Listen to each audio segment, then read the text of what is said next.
The chair of the Budget Appropriations, Executive Appropriations Budget Chair in the House.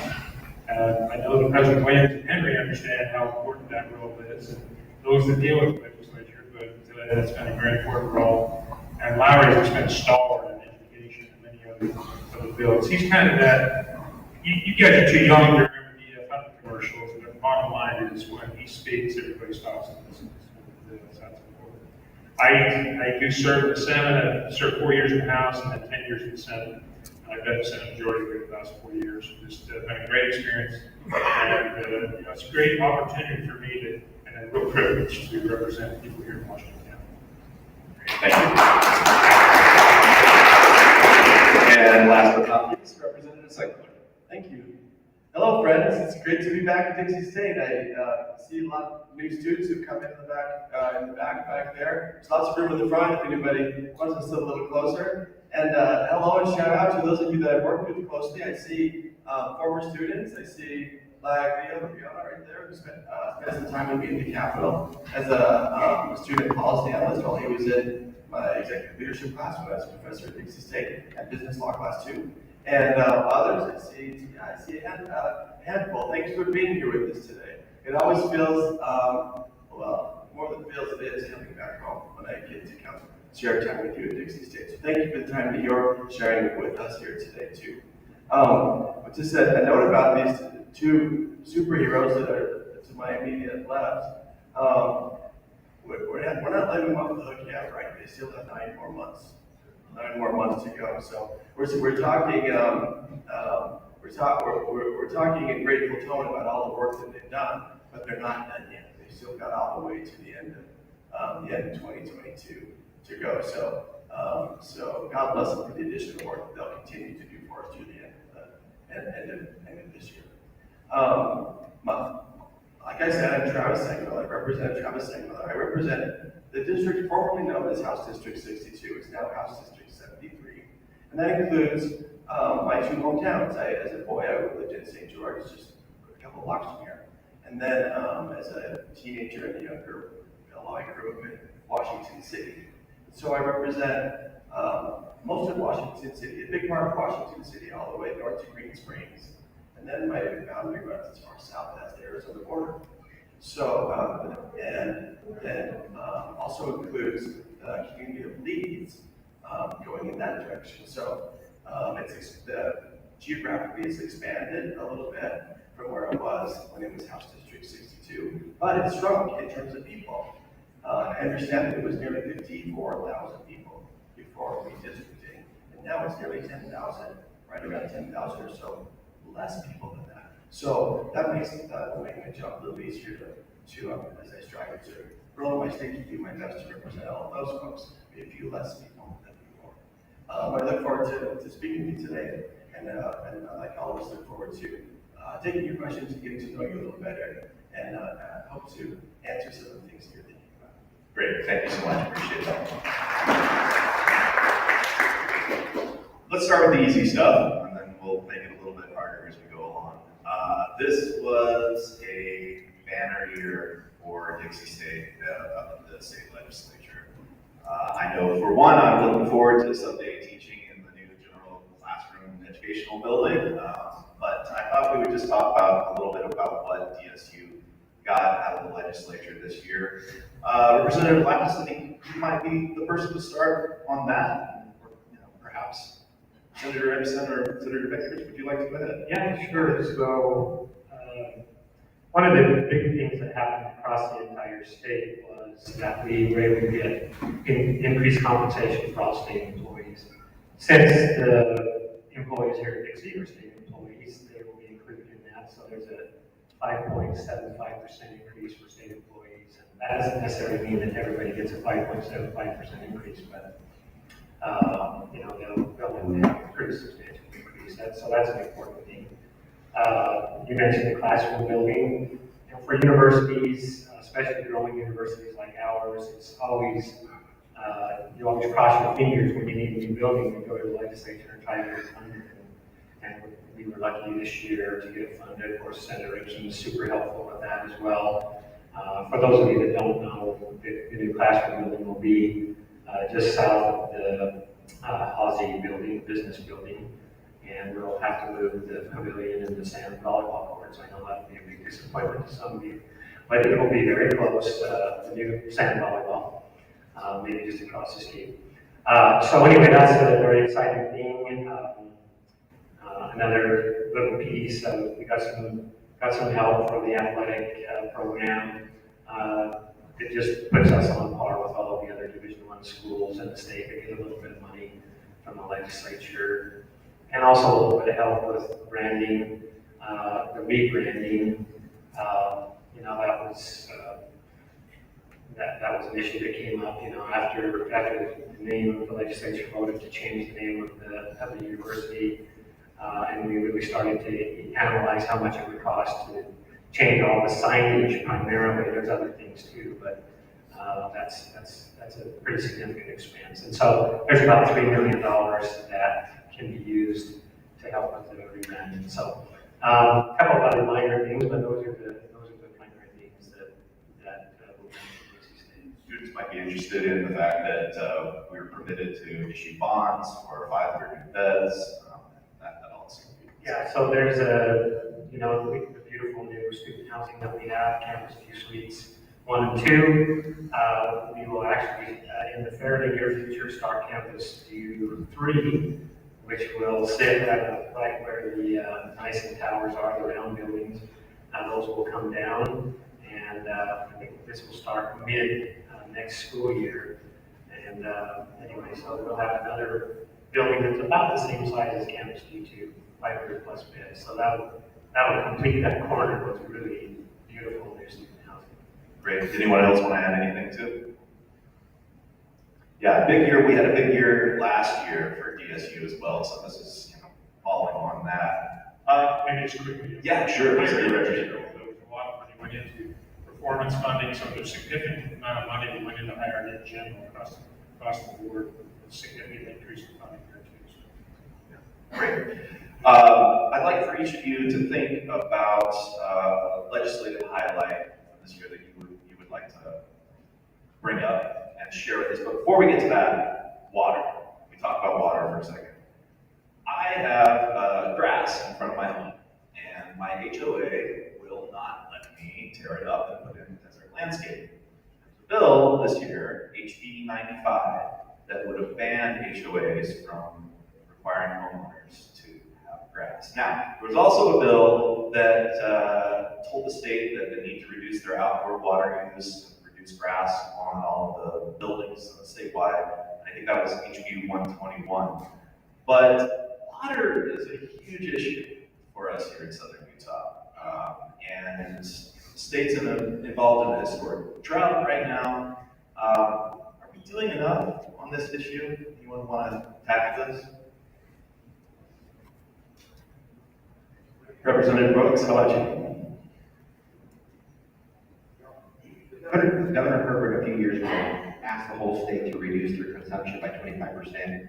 Washington County is the only county that has reached that mark. We are very conservative down here. I love grass, and I think that we can have grass when we have it wisely. One of the things that we were able to get through this year, and I think was Senator Gibson, was we got $10 million to match the city's $10 million to build a new reservoir just west of Santa Clara.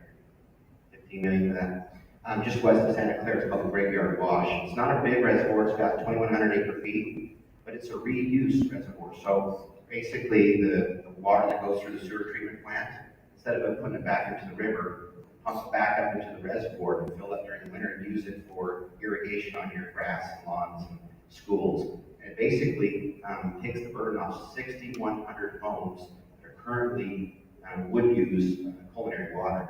So that puts a big lift for water use for Washington County. And you can go recreational, you've gone to the river, what's it called, Fire Knights Reservoir, or by Ivans, a lot of people kayak in it and stuff. It's going to be a nice place. It's really close to go out and play and swim and fish, even though it's, we where it comes from. I told the committee members that it's reuse water, but there's no brown trout in it, so you don't have to worry about that. And then you can fish there though. But it's something that we're very sensitive to and want to work on. But I'm a big believer of personal property rights and that personal issues take on responsibility. If you notice, for years, we've had slow the flow. That's been a marketing campaign from the state, and people are good people who do that. But to mandate someone to do something, like put an ordinance in place that ban you for doing something, that's just not my cup of tea. What do you think, Representative Segmiller? Are we doing enough on the water issue? I noticed there were a lot of bills that were passed that had to do with Utah Lake, the Great Salt Lake.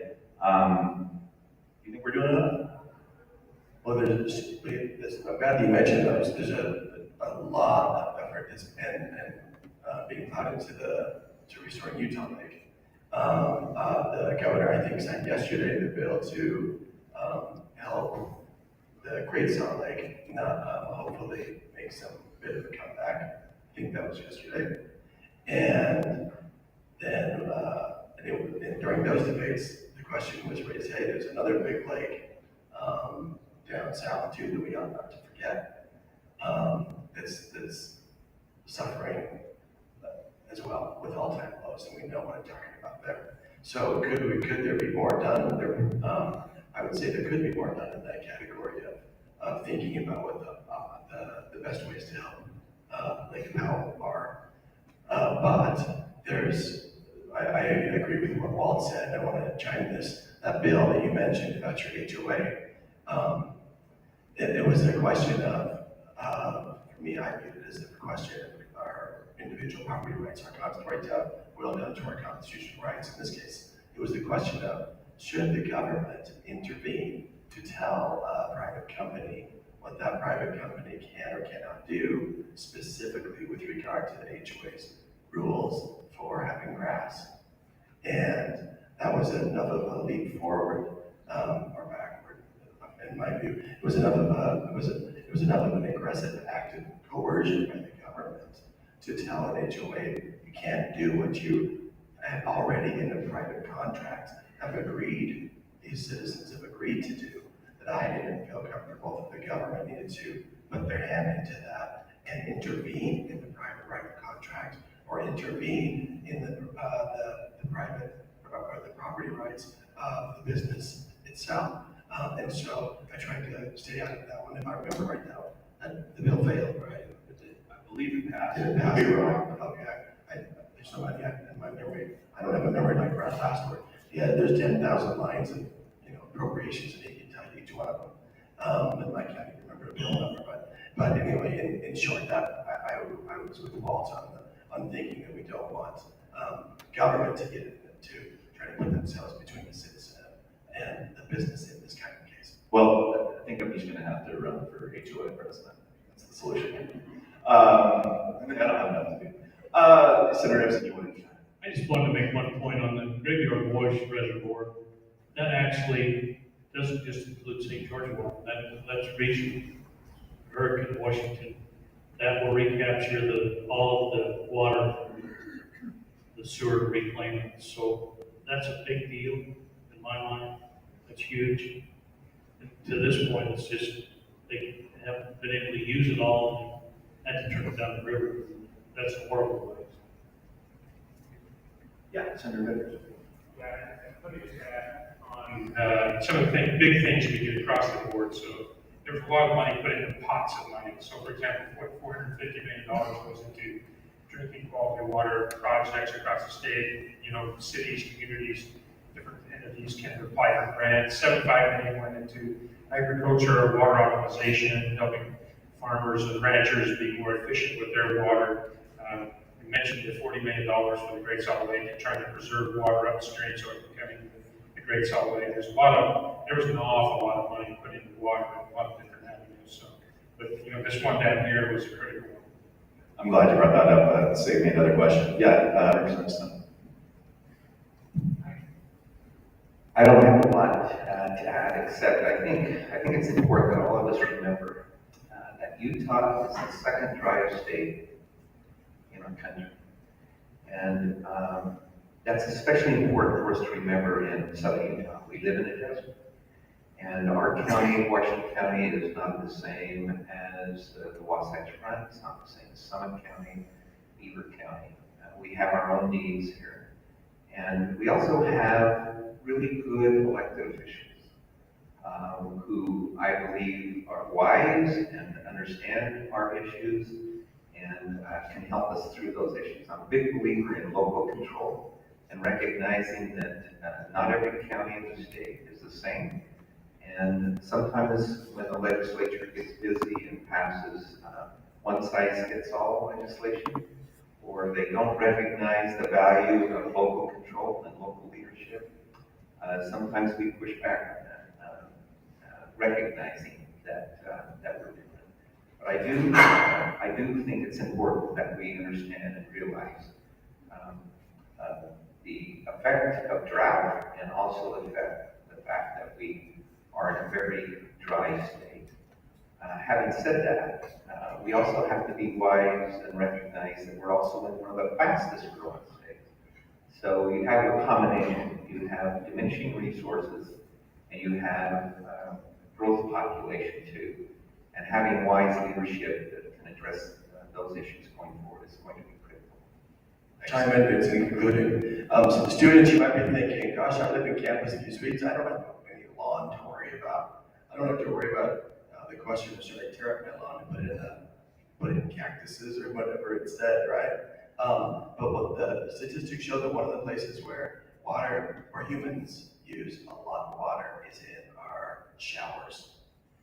And so if students or folks who don't have maybe a lawn or a yard to water want to contribute to the conservation effort, when you're taking that 30-minute wake up in the morning shower, you could cut that down to a shorter one, or to put in a shower head. That's what my family did.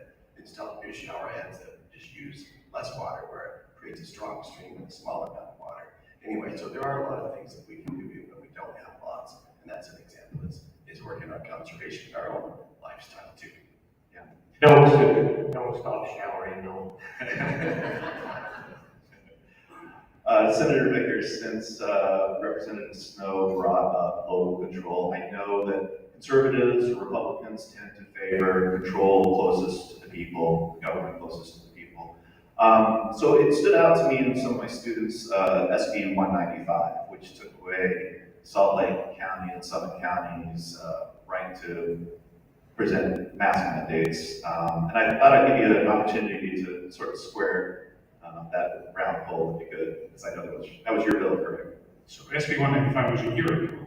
Yeah. That we did the emergency powers. So when we started into the pandemic, we were aware that we had revisited our emergency powers with the governor and others who were dealing with a pandemic like that since 1953. So we took a major look at that last year. And I would argue that it didn't take away their power. What it did is it extended layers of government looking at different things. So as you go into a situation like a pandemic, you're allowing local government, but at the same token, you have a check and balance all the way up. And so you're allowing other governments, entities, including the legislature, to look at those decisions and determine if they're appropriate. But the thing you're talking about is the resolution was passed the first week of the session, because when we went into the session, there was a mask mandate in Salt Lake City, Salt Lake County, and Summit County, and I believe Grand County, but nowhere else. And there was a lot of pushback. Is that appropriate? Isn't it appropriate? Is it needed to keep business open? It really wasn't. And so the legislature made a determination based on 195 going up through that layering process. So we allowed that to stay in place for a period of time. And when they were willing to remove it, when it was deemed appropriate to remove it, then we went ahead and did it. So that power was granted in SB 195 and then was exercised this year, though, right, through the resolution. It was allowed to stay with it, that local level. If you remember, we never envisioned in 195 that a city mayor would involve themselves in the school mask mandate. If you remember, during the earlier part of the year, they did. Mayor Paul did that. But as that mask mandate stayed in place, it became more obvious that it really wasn't needed. But they were unwilling to remove it. So the legislature, exercising after leaving that in place for a period of time and allowing local government to direct and giving them an opportunity to remove it, when they chose not to, then the legislature exercised their ability in 195 to supersede that decision. Yeah, Representative Sun. Just a quick follow-up to that. Senator did a great explanation, but I think it's important that we all realize that every subdivision of the state, every city, municipality, school districts are still subject to state control.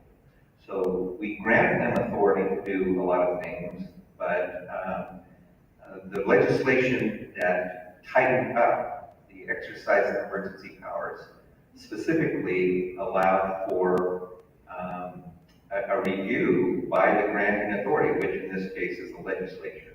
That review took place and we exercised our powers accordingly. That's not the same. Sometimes we hear this saying, well, you believe in local control as far as states' rights are concerned, but you don't with respect to these sub-entities, and it's not the same. So a state is exercising sovereign powers with the United States government, but a city and county exercises their rights under state powers. Thank you. You're gonna like this. Oh, yeah, sure. Since Real quick follow-up, Larry touched on this, and he's absolutely right. Every emergency power, if you go back and look at every ability that a local, state government, or the governor has to deal with the pandemic are actually the legislative powers. They all reside, those powers ultimately reside with the legislature, so Larry's absolutely right. You know, we allow the local entities to use those powers, but at the ultimate, it is the legislature that has those control. great, thank you. You're gonna like this question. You are going to like this question. Senate President Adams declared this the year of the tax cut. And sure enough, it was 193 million historic tax cut. The opposition, of course, is going to say, with all the needs of the state, is this the right time to be cutting taxes? I bet I'll get someone who will want to jump in here faster. Yes, why? Yes, of course it is the right time to cut taxes. This was Representative Glass and Representative Vickers. They know this better than anybody, but this year was the largest state budget by far. So the state budget for this budget cycle was larger by billions of dollars larger than any other budget cycle in the state history. What better time is there on earth to cut taxes if you are a conservative governing body that wants to cut taxes than the year when you have the most money to do it? So in short, yes, of course, this was the right time to do it, and I'm glad that we did. Yes, Senator. So, yeah, let me just wait a little quickly. The tax cut this year, the president said this is the year of the tax cut. We also said that last year. You lose sight of the fact that last year we did a significant tax cut as well. That was focused on the child tax credit for families, larger families. We had an effort to raise the cap on Social Security, its tax, and then also a military retirement. This year, the focus was on a reduction in the overall income tax rate from 4.95 to 4.85. But then the House also felt like that we needed to raise that cap on Social Security more, and also our income tax credit. So yeah, last year was the year of the tax cut. This year is, quite frankly, next year could be as well. Representative Glass. Sorry about that. I was just going to weigh in a little bit. The decision to cut taxes is a pretty thoughtful decision by the legislature. When you think about the news coverage of the legislative session, one of the things that you heard about constantly was just how much money we had. And it wasn't in the billions, it was in the billions this time of additional money that we had to spend. And so it seems like, yeah, of course we want to cut tax. But one of the things that's really interesting about the environment we have right now is that there are so many unknowns and there's a lot of risk. We were continually reminded by economists that work for the state and that work for the legislature. Because one of the things that's happened, and you all know this, you've probably been the beneficiaries of some of the federal money that's been coming down. Certainly the university has been a beneficiary. So people have been getting checks, and the unemployment was increased. We figured that we got something like $12 billion injected into the state by the federal government in one way or another. Well, what happened? Well, first of all, inflation is starting to go up because everybody took their money and they went out and started buying things. If you try to buy a car or try to buy an RV of some kind, well, even if you go out to lunch, I mean, everything is more expensive. So with all of the sales tax that is coming in, the state coffers, the state revenue increased. Also, everybody's wages are going up. And so we've had increased income tax. But the thing that we don't know is how much of this is real. Because somewhere by the end of 2024, maybe a little longer than that, this federal money that's been flowing through our system is going to be gone. And then we're going to be left with our base economy. We're not entirely sure what our base economy is right now. And so one of the things, even though the Senate President said this is the year of the tax cut, the Senate President was also very careful to say, let's don't cut these income taxes especially, but let's don't cut taxes too much. Because when we get through all of this federal money injected into the system, there's I think, some probability that we're going to have a downturn. Hopefully it doesn't turn into a recession. And at that point in time, you're faced with either raising taxes to generate more revenue or cutting a lot of the expenditures of the state. And I've been in the legislature long enough, many of these gentlemen have as well, to know how difficult it is when you face those kinds of decisions. So I think I just wanted to point out that there is a lot of risk right now. This was a thoughtful decision. We tried to be fairly measured in what we did. We could have done a lot more, but I think the way that we handled it was probably appropriate given the risks in the economy right now. In addition to the tax cuts, and some would say it takes away from education, there was over $510 million of new money put into education this year. That's in addition to the base budget that had growth money and money put into it before the first of the year. So there's an extraordinary amount of money has been put into public education as well as higher education in this year's budget. What I saw from the opposition and from a lot of people in the media was they juxtaposed the tax cuts with affordable housing. Because I believe Governor Cox had asked for $228 million.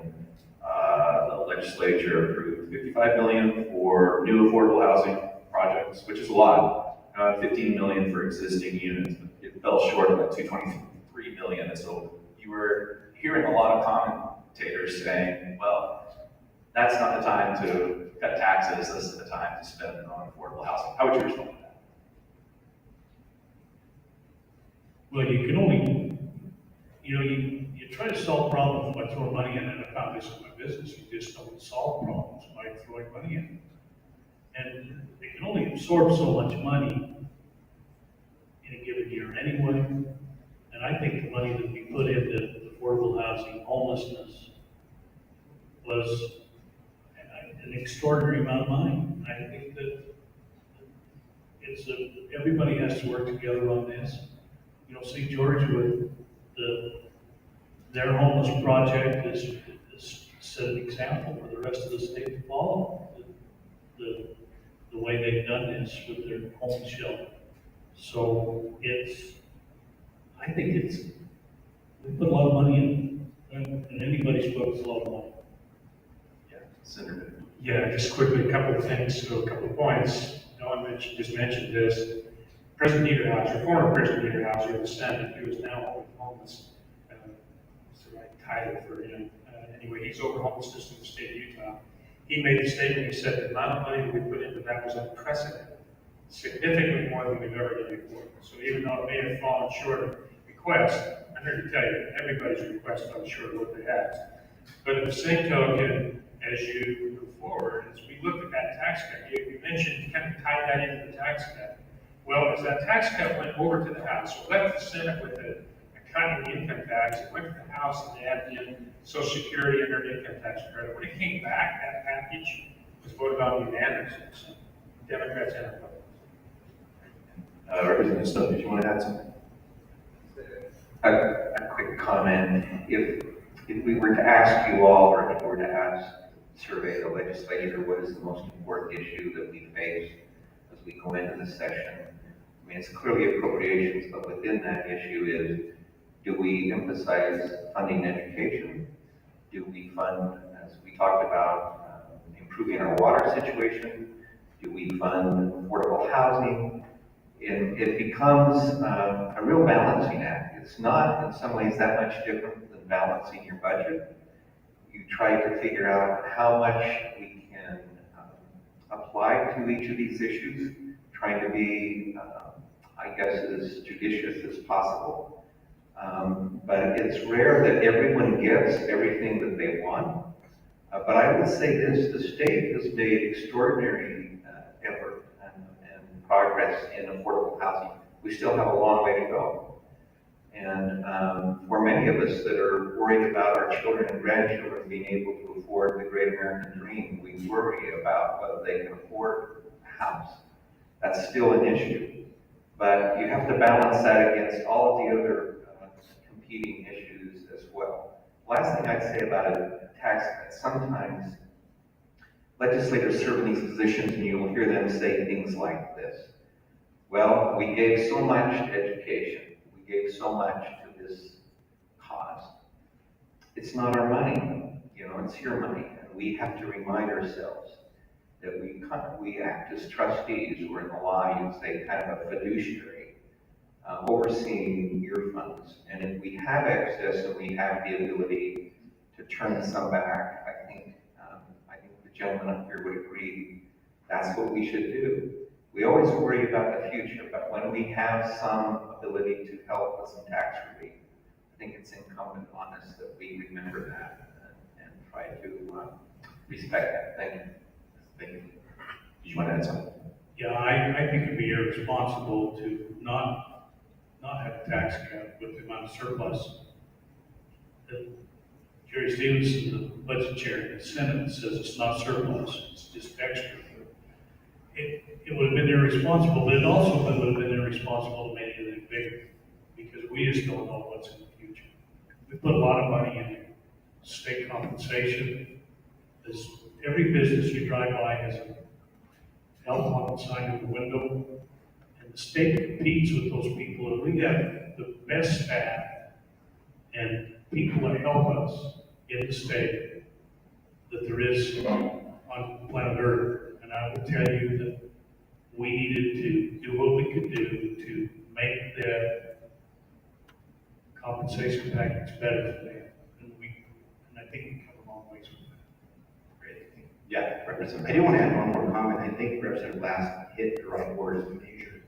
Utah is the best economic state in the nation. It didn't happen by accident. It's because of very conservative principles of taking as little as you can from the people and to put it into things that allow them to create wealth. Government does not create wealth, people create wealth. And lowering that income tax allows people to keep more of their money to do more of it. Every state got money from the federal government. But why is it states like Utah and Idaho are the ones that are exceeding expectations? Is because it's got a great solid base. And so I think that's why we can't overlook that part of it and say, well, why are we spending more money? Why are we spending more money on different issues that are real problems? Those problems can never be solved if we don't have a solid base.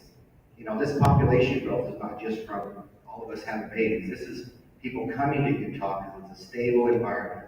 And it's a stable environment mostly because people like Brad and Don here that oversee the budget on the executive side of it, they are very measured on where that money is coming from and where it's going to. Because just in your own life, if you spend more money than you make, you're going to be in a world of hurt down the road. And the state doesn't do that. They put money aside to rainy day accounts and working rainy day accounts. We're in a really, really good spot right now. It's because even in really good years that we have, we still are very careful on how we spend money to pay cash for billing to pay off debt quicker. And it's mostly because these are two of ours on the House and the Senate side that get to be the final say on where that money goes. And you can't overstate that enough. I think Larry said judicious. Brad's very measured, and that is an extremely important part why we even have good economy. I'll add one more thing, which is simply that, look, we're judicious and balanced and measured, and in the context of what Walt's saying, there is there's no crystal ball, right? There's no such thing as a magic wall that answers your questions for you. We have to apply our best values and values of the people that we represent, and then try to do our best to get it right, just like you do with your own budget. On there's another question with regard, there's a philosophical question about the impact of our own state spending on inflation in our own state as well. It was brought up that maybe there should have been hundreds of millions of more dollars plowed into the affordable housing being built to projects or whatever. But that's an example of more money flowing in. It would have more of an that could have influence on inflation. And if all of us, if inflation is going up, you've seen some of these statistics. The Mountain West states have the highest inflation in the United States these past couple of months. And my son, my 7-year-old, we were just shopping last night. We had a readathon. Ray and I were both reading. He was trying to get more reading minutes before he went back to school today. And he was spring break readathon. We called it the man readathon because it was just me and him, the father and son. And I was reading, he was reading, and then celebrated by taking $5 a year to be able to go to Smith's and buy what he had planned. And he said, "Dad, these cookies that I always buy for $3 or for $3.99 are $5 now." And he said, "Is that what you mean when you say inflation?" I said, "That's exactly right. The same exact thing only 6 weeks ago is now that much more," and that's a high lead in terms of inflation. So there's a lot of complicated factors and levers here, and the balanced, measured, and judicious, conservative approach is the underpinnings of why Utah's economy has been so successful. Thank you. Well, time is always our enemy. I can't believe we're already getting close to where we need to take some questions from the audience, and I'm going to allow you to go down and highlight a bill. I do have to bring up one thing. We had an event a few weeks ago in student politics. I get a lot of questions from my students in political science classes about what happened with HB 11. At the very end of the session, Governor Cox said that he would veto a bill that was an outright ban on transgender and women, transgenders participating in sports. We had a civil discussion here that was led by Dr. James Stein that actually went really well. But I was wondering if anyone would kind of address what happened at the end of the legislature. Yes, Senator Gooders. So first, you said that the bill was an outright ban on transgender sports. Well, it was. Were there 4 or 5 different substitutions, and then the final substitution came in. And throughout the session, it had the commission. Throughout the session, HB 11 went through primarily about, I think it was about halfway through it, and the substituted what the commission had created.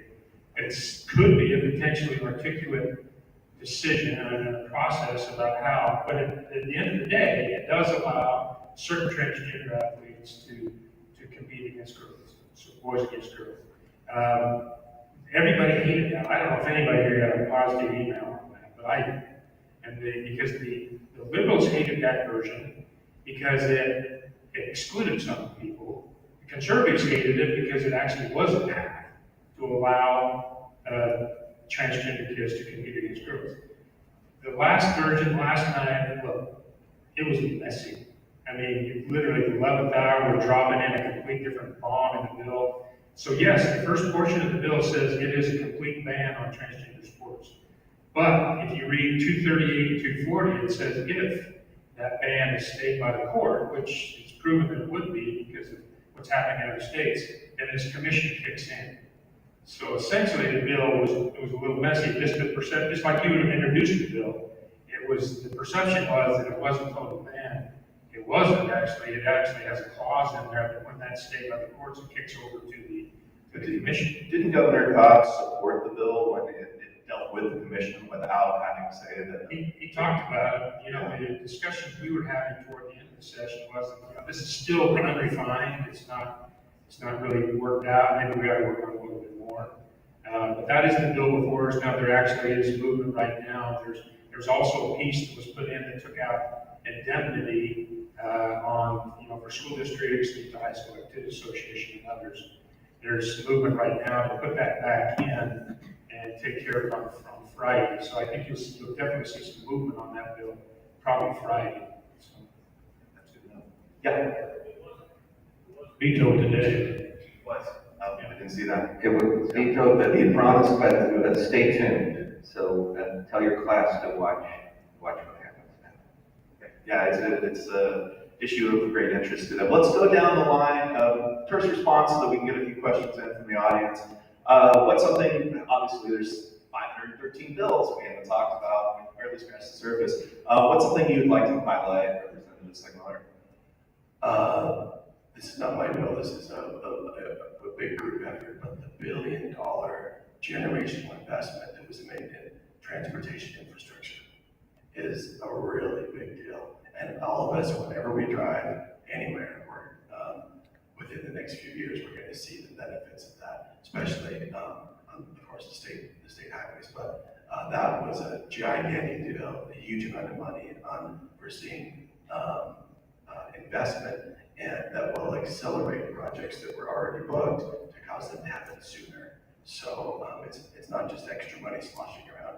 Instead, it's accelerating projects that were slated to happen over more time, to happen on a shorter time period that we're able to pay for sooner. And for me, that's a really big highlight of the session. Thank you. Representatives.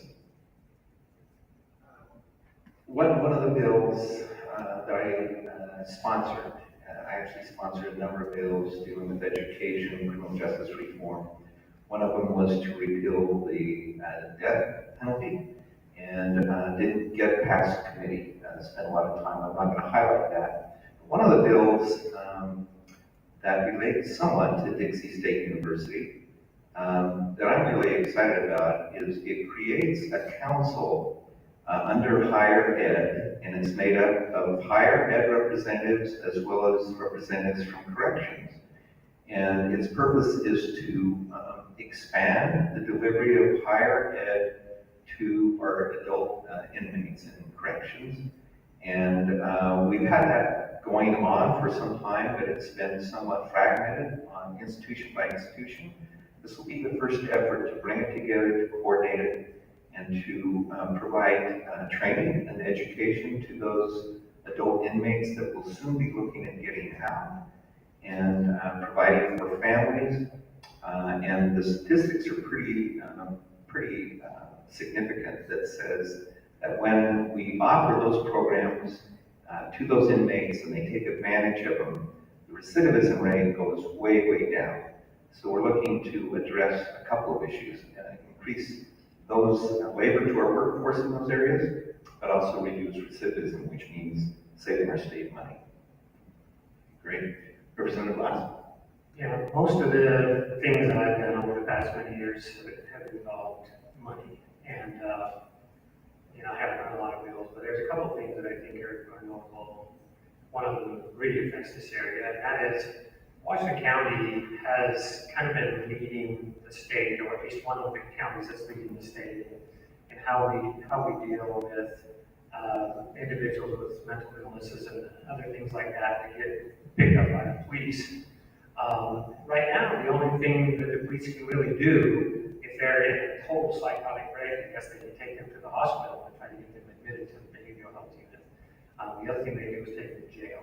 So unfortunately, in our society, to a large extent, the jails are kind of on the front lines of dealing with mental health issues.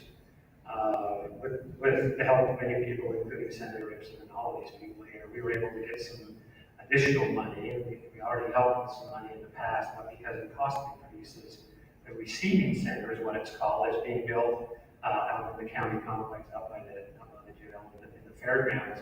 Washington County is building a receiving center. So if somebody gets picked up, and it could be a variety of things, but probably somebody that doesn't need to go to jail because they're not a danger to other people, but they're having obviously some kind of problem, in many cases a mental illness issue, they can take them to this receiving center. And in the receiving center, they're able to, detox or dry out or whatever, if that needs to be done, if that's an issue. But they can also get resources they need. So they have mental health professionals who will come in, analyze the situation, and try to connect these people with the right kind of help rather than taking them to jail. And so it's really, I think, an and Lowry's been kind of on the leading edge of a lot of the efforts here with justice reform too. It kind of involves that. But I'm really proud of the fact that we were able to get some additional funding for that. And one other little thing that I was able to help with, Senator Ibsen as well, was we have a lot of tiny school districts in the state that have dilapidated buildings, many of which were built by the state or the state helped, sometimes 50 and 60 years ago.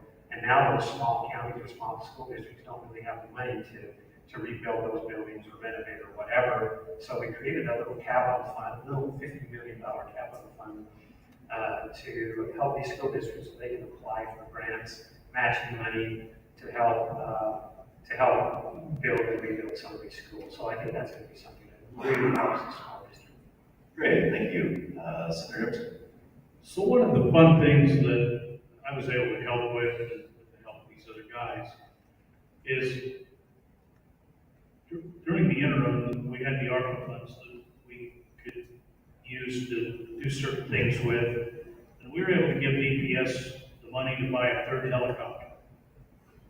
And they're going to have that. St. George City has graciously, they have extra space for a hangar at St. George Airport, Regional Airport.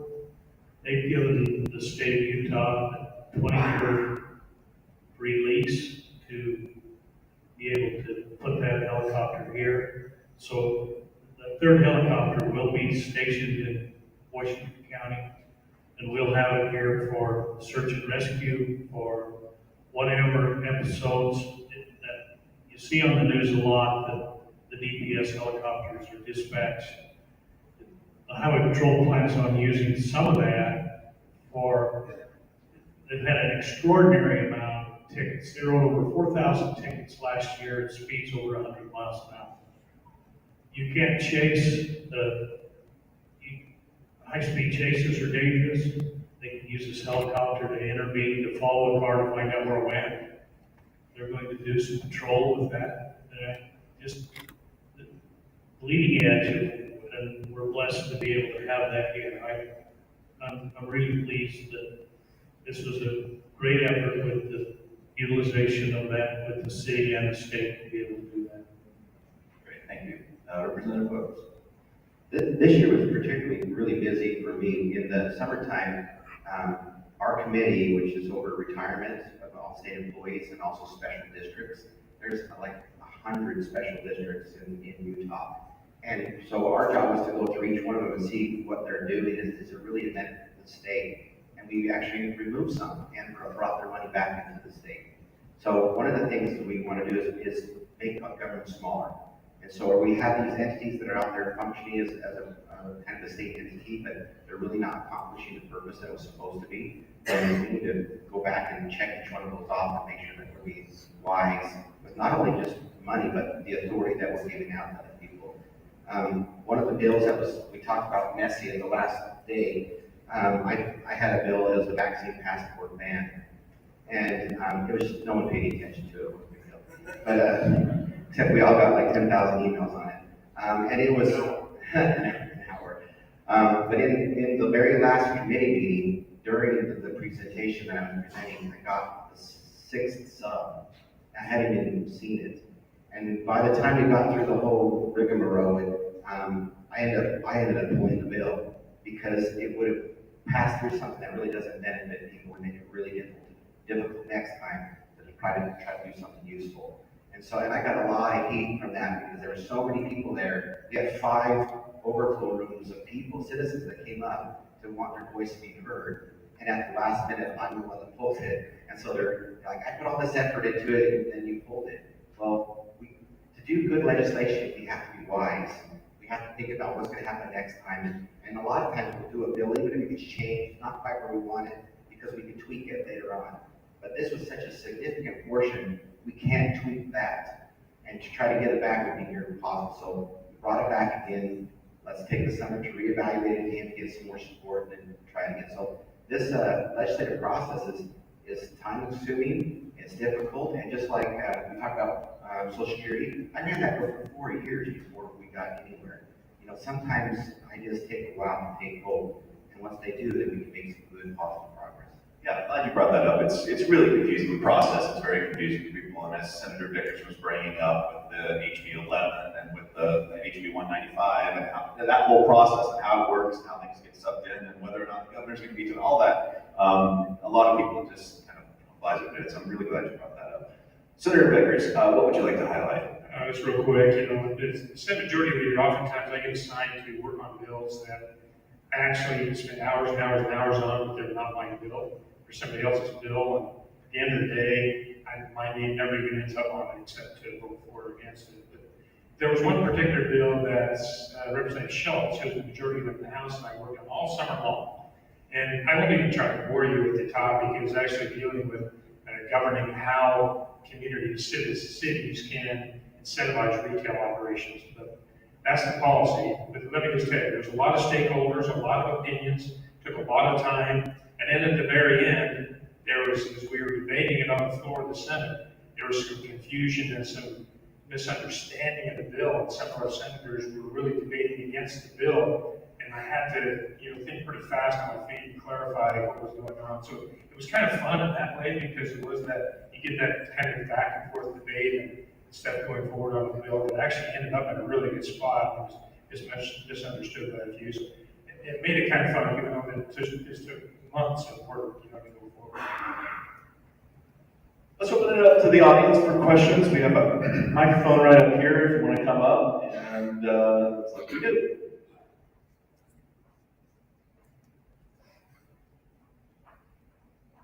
It's a long walk, isn't it?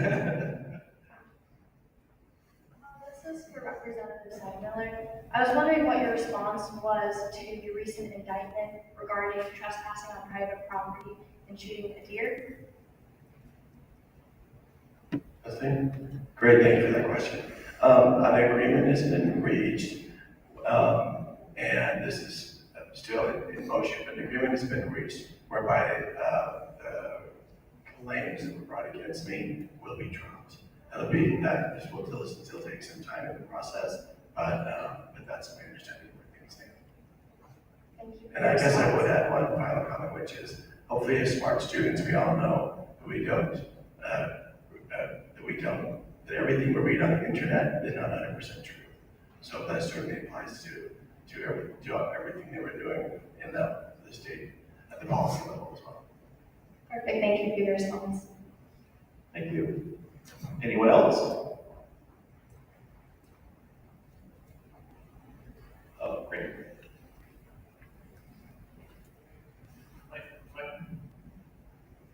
Might be kind of way off the mark here. I was reading about the colonies, how they used to have their own currency. And that was, at the time, that was a big problem, that they didn't have a currency that would transfer from one community to another one. But in the back of my mind, I'm kind of thinking this would be beneficial with inflation for actually states to have their own currency. Whereas we kind of, instead of just having if the national currency inflates, it seems like it would be beneficial for the states to have something that's solid, a little bit more based on the local community. And that's just kind of a thought process. Is that a viable thing? That something like that could be kind of stabilize local economies?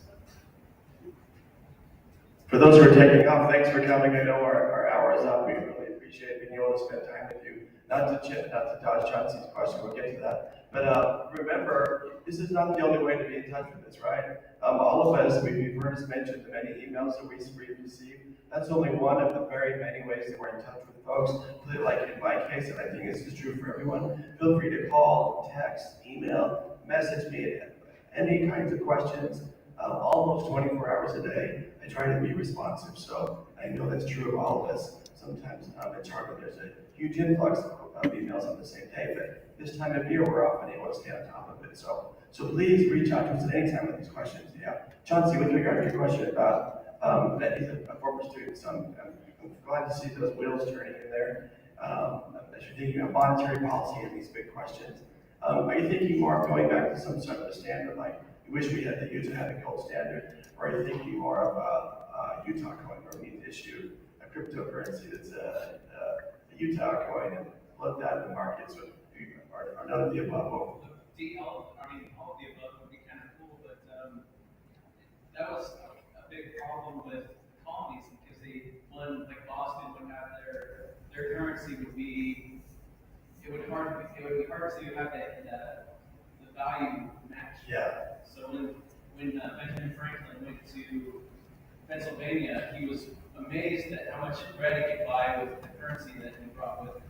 I love your historical insights and the reading and thinking you're doing about the way that our monetary policy evolved too. So today we have these kind of choices they're not determined solely at the state level. They happen rather at the federal level, the Federal Reserve. The Federal Reserve, besides being in a big building in Washington D.C., also has regional branches of the Federal Reserve where they work on monetary policy regionally as well. I forget how many there are, I think it's 7, something like that, I'm not sure. And so those kind of questions, the kind of questions you're raising are more, I thought of the hard intellectual work about that stuff is done more at the level of federal monetary policy, and then the regional branches of the Federal Reserve that also think about that. We don't necessarily control that in the state of Utah, although maybe if anybody had any cool ideas, that'd be pretty interesting to hear. But I appreciate your thoughts. I think Representative Brooks wanted to say something. Yeah, there's a couple constituents that came to me with that's the same kind of concern. Why didn't Utah have gold reserves? And there are some states that do, like Texas has a significant amount of gold as their reserve. So we had some pretty good conversations with our state treasurer of what we do to kind of hedge against inflation, or what we do to make sure that Utah's in a good place. Monies are very dynamic, and because all the states are using the same currency, it allows for economics to grow quicker. Same way as why we all speak English, and it allows it to grow quicker. And for Utah, we're set a little different than other states where, for example, President Williams, they want to go out and bond. They bond with the state's backing. And because the state is one of the few states that are AAA rated, because we pay off our debt, we have all this stuff, that they invest with us. And so they can get a good rate that saves them money. But so cities will invest with the state to be able to keep this rate. And if by doing that, the cities may want to be able to pull their money back out because they're using other things quickly. And if you have gold, first of all, you can't change it that quickly. And if gold goes down in value, then every city that invested in it, they also went down in value. And so our whole system is built up to be more based off of the dollar. And so to switch to a gold currency would be a complete change in the way that we're set up financially in the state. So we looked at it, it's possible, but it'd be extremely difficult. I think we've got about three minutes left. I want to do one more question from anyone in the audience. Oh, here we go.